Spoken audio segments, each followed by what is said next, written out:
신발 회사가 파견한 두 사람이 어느 원주민 나라에 도착을 했습니다.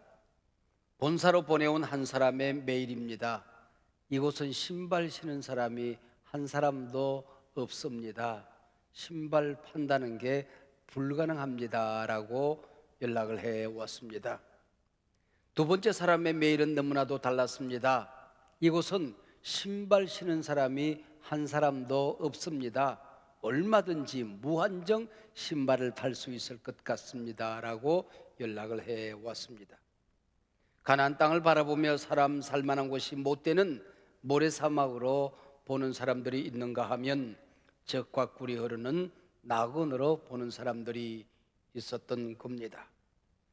코로나19 팬데믹과 함께 맞이하는 2021년, 여러분 눈에는 사막으로 보입니까? 아니면은 낙원으로 보입니까?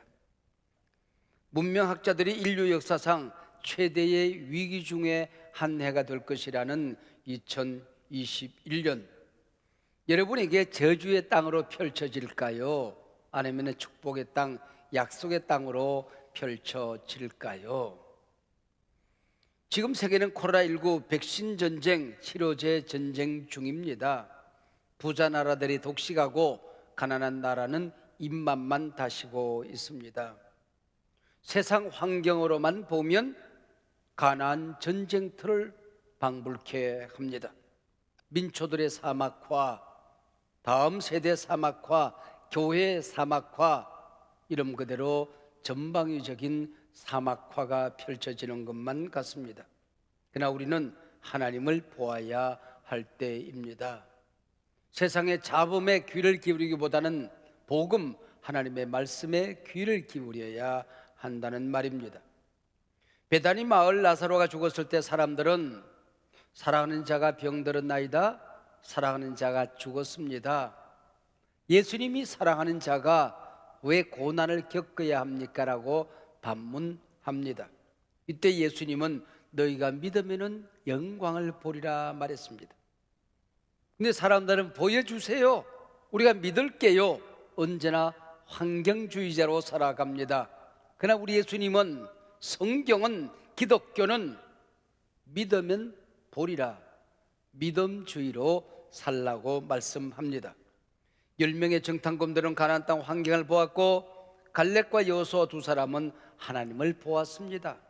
하나님의 약속을 보았습니다. 믿음 없는 사람들은 언제나 세상은 환경, 뉴노멀과의 싸움이라고 생각합니다. 그러나 성경은 믿으면 보리라, 믿음 전쟁이라는 것이죠. 역사는 환경 전쟁이 아니라 믿음 전쟁인 것입니다. 그래서 주님, 믿을게요, 믿습니다, 큰 믿음을 주십시오. 이게 새해 우리의 기도의 제목입니다. 사사기 4장과 5장은 여성사사 드보라 시대 얘기를 기록합니다. 사사기 많은 사람들이 나오지만은 사사기 저자가 이 사사에게 얼마만한 분량을 할애하느냐에 따라서 대사사가 되기도 하고 소사사가 되기도 합니다. 여성사사 드보라 얘기는 4장 5장 전체 55절을 할애합니다. 드보라가 활동하던 이 시대가 그만큼 위기였다는 거지요. 이 드보라 사건을 통해서 오늘을 살아가는, 아니 오고 오는 세대에 하나님께서 하시고 싶은 말씀이 그만큼 많았다는 얘기지요. 가나안 정복 과정에서 노인 장수 갈렙이 이 산지를 내게 달라고 요청을 합니다. 험한 산지를 지도자가 앞장서서 달려갔다는 얘기도 되지만은 사실은 노장으로서 싸워볼 만한 싸움이 산지 싸움이었다는 것입니다. 평지 싸움은 무기 한 자락 없는 이스라엘로서는 도무지 정복 불가능한 싸움이 될 수가 있는 겁니다. 그 중에도 이집트와 메소포타미아를 잇는 실크로드를 철병거 900대와 철제 무기를 가진 가나안 왕 야빈이 점령하고 있었습니다. 바로 이 철제 무기 아래 이스라엘은 정복당하고 학대를 당했다 그랬습니다. 여기 학대하다, 라하체란 단어는 발효된 포도를 발로 으깨는 겁니다. 그리고 포도주 틀에 넣어서 그걸 쥐어 짜는 것을 말하는 것입니다. 아주 잔인한 박해를 받고 있었다라고 성경 기록하고 있는 것입니다. 가나안 왕 야빈과 시스라 장군의 군대는 너무나도 강하기 때문에 이스라엘 군대를 가지고는 수적으로, 무기적으로, 전략적으로 이길 수가 없다는 겁니다. 그럼 어떡합니까? 이때 하나님의 간섭이 시작이 되는 겁니다. 하나님의 기적적인 역사, 반전의 역사가 시작되어지는 것입니다. 이 싸움의 주인공은 믿음 없는 사람들의 눈엔 절대로 보이지 않는 분입니다. 하나님, 우리 앞에 펼쳐질 뉴노멀, 믿음이 없는 사람들의 눈에는 환경 펼치는 여하에 따라서 모든 것이 달라질 것이라고 생각합니다. 그러나 믿음을 가진 사람은 뉴노멀, 어떤 역사가 펼쳐진다고 할지라도 역사의 주인은 하나님이시다. 할렐루야. 하나님이 가나안 특공대를 치시기 위해 직접 임재하십니다. 적군을 혼란에 빠뜨리시고 흩어버리십니다. 하늘에 별들이 내려와 싸움에 동참합니다. 홍수가 나서서 싸웁니다. 기송강이 적군을 물리치는데 동참합니다. 철병거 900대가 요라는 소리를 내며 달려올 때에 바락 장군은 오금이 저렸을 것입니다. 바로 이때 하나님이 나서시는 것입니다. 그래서 이 전쟁의 주인공은 하나님이시고 언제나 위기시대, 재난시대 주인공은 하나님이십니다. 사랑하는 여러분, 살아온 지난날도 내 재주, 내 경험, 내 노력으로 살아온 것 같지만은 지금까지 내 인생의 주인은 하나님이셨습니다. 지금까지도 그랬지만 내일도 살아가기가 만만치 않을 것입니다. 사업도, 경제 문제도, 직장 문제도, 자녀 교육 문제도 어느 것 하나 쉬운 것이 없을 수도 있을 것입니다. 세상이 어려워질 때마다 마귀는 환경을 보게 합니다. 문제가 이렇게 크다, 너 큰일 났다고 말합니다. 걱정거리만 우리 눈앞에 내밉니다. 위기를 보게 합니다. 절망을 보게 합니다. 우리를 공포에 빠뜨립니다. 그러나 기억하십시다. 하나님께서 허락하지 않으면 하나님의 자녀들 머리카락 하나 마귀가 건드릴 수 없습니다. 믿습니까? 문제가 크고 위기가 클수록 하나님께서 크게 역사하실 것입니다. 우리가 가질 것은 믿음입니다. 크게 기도하는 것뿐입니다. 지금까지 여러분 하나님 은혜로 잘 살지 않았습니까? 우리가 하나님을 믿으면 새해에도 은혜로 살아가게 될 것입니다. 여러분, 세상이 어려울 때마다 우리가 이적과 기사와 표적을 보지 않았습니까? 지금까지 살아왔던 기적이 뉴노멀의 또 다른 기적을 만들어가는 원동력이 될 것입니다. 우리는 믿읍시다. 나를 치러 오는 철병거는 기송강에 잠겨버릴 것이다. 내가 감당할 수 없기 때문에, 문제가 크기 때문에 하나님은 그 문제를 내게 맡기지 않냐고 하나님이 친히 감당하실 것이다. 역사를 베풀 것이다. 믿자는 겁니다. 고백하자는 것입니다. 내 인생의 주인은 하나님이시다. 내 생명의 주인은 하나님이시다. 내 기업, 내 일터 주인은 하나님이시다. 내 시간의 주인은 하나님이시다. 물질의 주인은 하나님이시다. 교회, 내 가정, 내 자녀들의 주인은 하나님이시다. 어제도 오늘도 내일도 하나님이 역사하실 것이고 하나님이 싸워주실 것이다. 이 믿음 가지면 뉴노멀은 기회의 땅, 약속의 땅이 된다는 겁니다. 하나님이 복음 전하는 데 하늘의 천사들을 사용하시지 않고 이 땅에 하나님의 자녀된 우리를 쓰셨습니다. 왜요? 너무 소중하니까, 너무 귀하니까, 하나님 나라에서 상급의 기준이 되기 때문에, 그 일을 감당하고 난 다음에 하나님 앞에 섰을 때에 그 상급이 너무 크기 때문이라고 하는 것입니다. 드보라는 가나안과의 싸움에 동참하라고 이스라엘 각 지파를 초청합니다. 그때 순종하고 단걸음에 달려와서 전쟁터에 참석했던 지파들이 있는가 하면 갖은 핑계를 다 대며 거역한 지파들이 있었습니다. 전쟁이 끝나고 난 다음에 격려와 칭찬과 축복을 받은 사람들이 있는가 하면은 책망받고 몰락의 길로 걸어간 지파들이 있었다는 거지요. 5장 17절에 보면 길르앗은 요단강 저편에 거주하며 다는 배에 머무름이 어찌 됨이냐, 이런 말씀이 기록되어 있어요. 다는 배에 머무름이 어찌 됨이냐. 온 나라가 전쟁의 소용돌이 위기에 휘말려도 무역을 하던 단지파는 위기 중 사업이 번창하기만 했습니다. 사업을 평안케 하신 분이 누구십니까? 하나님이시죠. 그 하나님의 부름에 거역하고 나서는 겁니다. 세상 모든 사람들이 위기라고 말하고 전쟁터에서 피를 흘려도 단지파의 사업은 오히려 전쟁 무기까지 팔아가며 번창하기만 했습니다. 더구나 가나안 족속들도 사업적으로 보면 고객들이요 동업자입니다. 괜히 전쟁에 끼어들었다가 사업에 큰 낭패를 볼 수도 있다고 판단한 겁니다. 분명 세상적으로 성공했는데 하나님의 거룩한 성역에 관심이 없는 사람들이 있습니다. 하나님의 부름, 교회를 위한 헌신, 희생 같은 것에 도무지 무관심한 사람들이 있습니다. 입만 열면 나, 내 사업, 내 가정, 내 건강, 내 자식, 나밖에 모르는 사람들이 있습니다. 세상에서 잘 나갈 때 그것이 내 노력에 의하여 내가 잘나서 그렇게 된 줄로 아는 사람들이 있죠. 그가 바로 오늘을 살아가는 단지파 사람들이라고 하는 것입니다. 그대가 바로 오늘의 단지파 사람이요, 오늘 본문이 우리에게 말씀하고 있는 겁니다. 전쟁이 끝난 후 드보라는 단지파에게 불순종에 대한 책임을 묻습니다. 온 나라가, 온 교회가 어려움을 겪고 있는데 당신들만 평안하면 그만이었소. 무역선에 안락의지에 앉아서 돈다발을 세면 그만이었소. 하나님께서도 말씀하십니다. 그대가 하나님 나라에 관심이 없었으니 내 나라에서 나도 그대에게 관심이 없을 것이야. 최후의 심판대 앞에서 단지파가 들어야 되는 메시지였던 겁니다. 5장 15절과 16절에 보면은 르우벤은 시냇가에서 큰 결심이 있었도다라는 말이 나옵니다.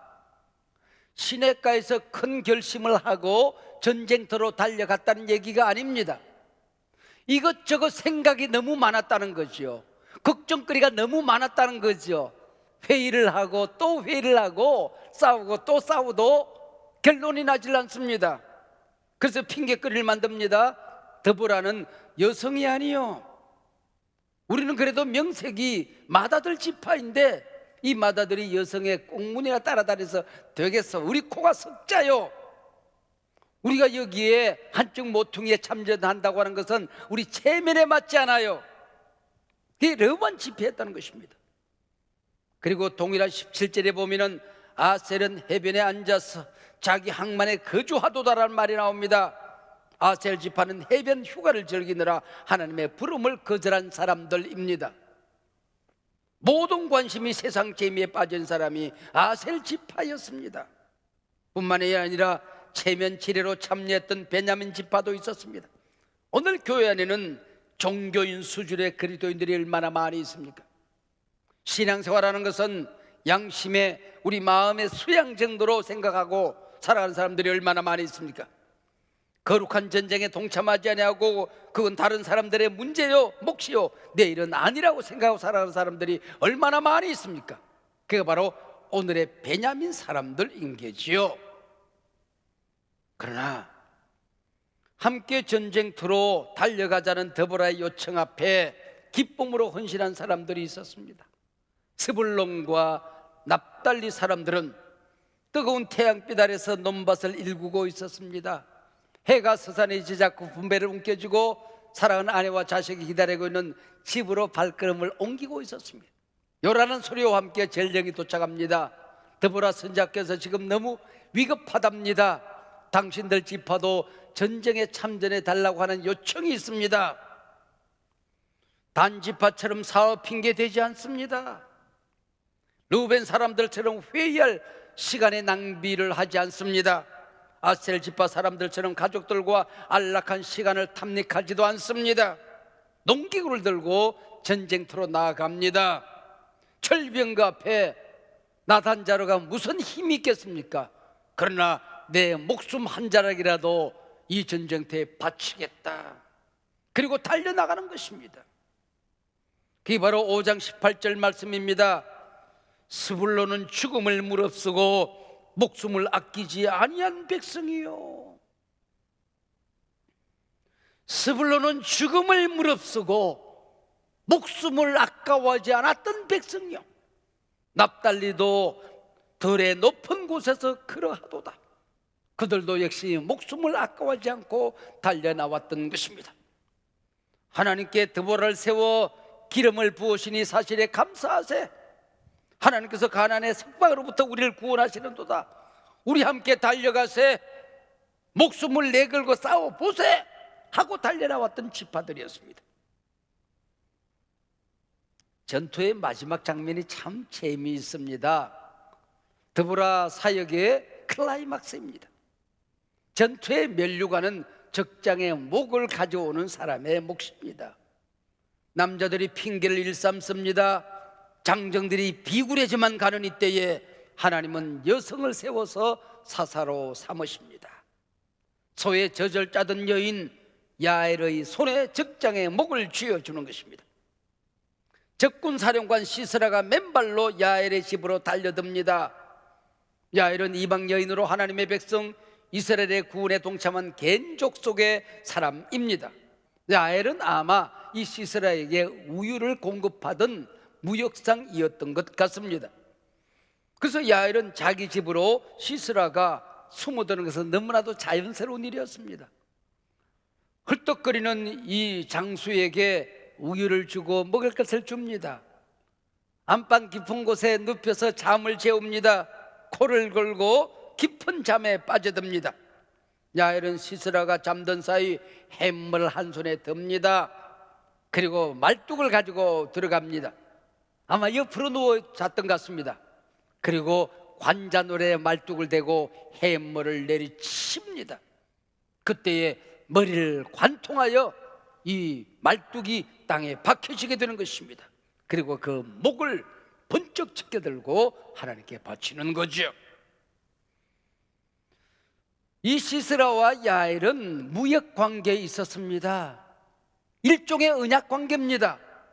그러나 이 야엘은 이방 여인으로 구원 백성에 동참하는 하나님과의 언약을 지키기 위해서, 하나님의 백성으로 살아가기 위해서, 하나님 나라를 세우기 위해서 세상의 언약을 깨트리는 것입니다. 여기 오늘 본문에 장막이란 말이 반복적으로 등장하고 있습니다. 하나님의 장막, 교회더냐, 네 장막, 네 사업이더냐 그 얘기죠. 야엘은 하나님의 장막을 세우기 위하여, 교회를 세우기 위하여 자기 장막을 찢었던 여인입니다. 자기 장막에 피를 묻히기를 주저하지 않았던 여인이 바로 이 여인 야엘이었습니다. 시스라 장군이 인기척을 느끼고 잠이라도 깨면 그날로 끝나는 겁니다. 모험을 두려워하지 않았던 여인이 바로 이 야엘이라는 여인이었습니다.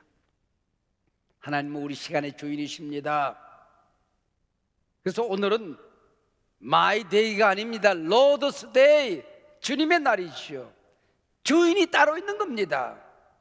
하나님 앞에 서는 그 시간까지 이 날이 주님의 날임을, 주님 앞에 예배하는 날임을 성수주일 신앙에 오점을 남기지 않겠습니다. 예배를 더럽히지 않겠습니다. 바로 이 결단이 청지기 주일의 결단인 것입니다.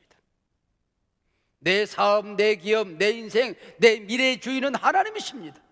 주신 분이 하나님이십니다. 거두어 가실 분이 하나님이십니다. 하나님의 것을 하나님께 돌리며 살겠습니다. 이 결단이 바로 청지기 주일의 결단인 것입니다. 영어로 예배를 worship이라고 얘기하여 worship입니다. 가치를 돌린다 그런 얘기입니다. 무슨 얘기일까요? 내 인생에서 최고의 가치는 하나님과의 약속이라는 것입니다. 하나님이라는 것이죠. 내 인생의 최우선순위는 프라이어리티 넘버 원, 하나님. 바로 이게 워십, 예배라고 하는 것입니다. 예배의 봉헌은 단순히 물질이 아닙니다. 구원받은 나 자신을 하나님께 드리는 것입니다. 하나님께서 독생자의 피를 흘려 나를 구원해 주셨으니 나를 하나님의 백성으로 언제든지 올려드립니다. 이게 예배요 봉헌이라고 하는 거지요. 그래서 봉헌에는 원리가 있는 겁니다. 하나님께서 나를 천국 백성 삼으시기 위해 독생자를 아끼지 아니하셨으니 인색함으로 드려서는 안 된다. 억지로 하지 말아라. 그게 감사 담아 있어야 된다. 춤출 만큼 기쁨이 담겨 있어야 된다. 단순한 물질이 아니다. 내 마음이 담겨져 있어야 된다. 이게 성경의 교훈입니다. 고린도서 9장 7절 인색함으로나 억지로 하지 말지니 하나님은 즐겨내는 자를 사랑하시느니라. 마태복음 6장 21절 내 보물이 있는 곳에 내 마음도 있느니라. 고린도전서 16장 2절 매주 첫날 일요일 주일날 하나님께서 주신 대로 모아두었다가 빈손 들고 예배하지 말 것이며 하나님 앞에 설 때에 빈손 들고 내 앞에 오지 마라. 이게 성경의 교훈입니다. 사회 경제 방식에 따라서 봉헌의 방식도 변해져 왔습니다. 농경사회에서는 농산물로 하나님을 섬겼습니다. 목축시대는 양과 소를 잡아서 하나님을 섬겼습니다. 화폐사회 속에서는 화폐로 봉헌했지요. 디지털 르네상스 시대, 특히 비대면 예배에서는 온라인으로 봉헌을 하는 겁니다. 여러분, 예배가 언제쯤 시작이 되는 것일까요? 매주일마다 8시, 10시, 12시 이렇게 시작되는 것일까요? 집에서 예배를 준비하는 그 시간이 예배의 시작인 것입니다. 대면 예배, 현장 예배 나오기 위해서 봉헌을 챙기고 가방 들고 출발하는 그 시간이 예배의 시작입니다. 그래서 온라인으로 예배를 드릴 때는 하나님 앞에 먼저 봉헌을 올려드리고 기도로 준비하고 예배에 동참하는 것입니다. 그것이 가장 정성스러운 예배를 드리는 자세입니다.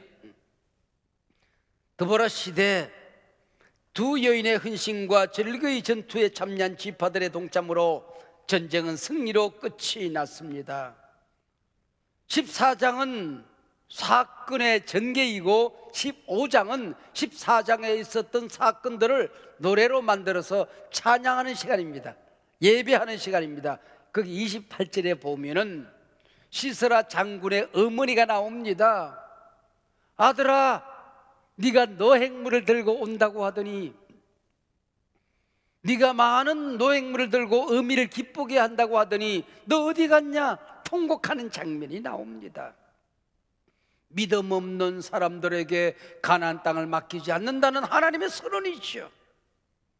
그리고 적장의 관자 노래의 말뚝을 받고 시세라의 목을 들고 나타난 야엘을 향하여 선지자는 노래를 합니다. 그게 오늘 본문 5장 마지막 절 31절입니다. 여호와여, 주의 원수들은 다 이와 같이 망하게 하시고 주를 사랑하는 자들은 해가 힘있게 도dom같게 하시옵소서. 그 땅이 40년 동안 평온하였더라. 끝. 이게 드보라 사건의 끝입니다. 하나님과의 언약을 소중히 여기는 사람들, 하나님의 장막을 지키기 위해서 자기 장막에 피 흘리기를 두려워하지 않는 사람들, 모험을 감행하고 하나님의 왕국을 건설한 사람들, 이 사람들 아침에 돋아오르는 태양처럼 힘있게 하옵소서. 사랑하는 여러분, 2021년이 어둡게만 여겨지십니까? 이 믿음 전쟁에서 이기면, 하나님 붙드는 싸움에서 이기면, 하나님이 내 대신 싸움터에 나서기만 하면 여러분이 펼치는 이 세상은 돋는 태양처럼 힘있는 한 해가 될 줄로 믿습니다. 여러분, 오늘 이 드보라와 야엘은 참 재미있는 여인입니다. 이 드보라라고 하는 이 말은 히브리 말로 꿀이라는 뜻이에요. 그리고 야엘이라고 하는 이 말은, 이 여인의 이름은 염소의 젖이라는 뜻입니다. 젖과 꿀이 흐르는 땅, 그러지 않습니까? 가나안 땅이.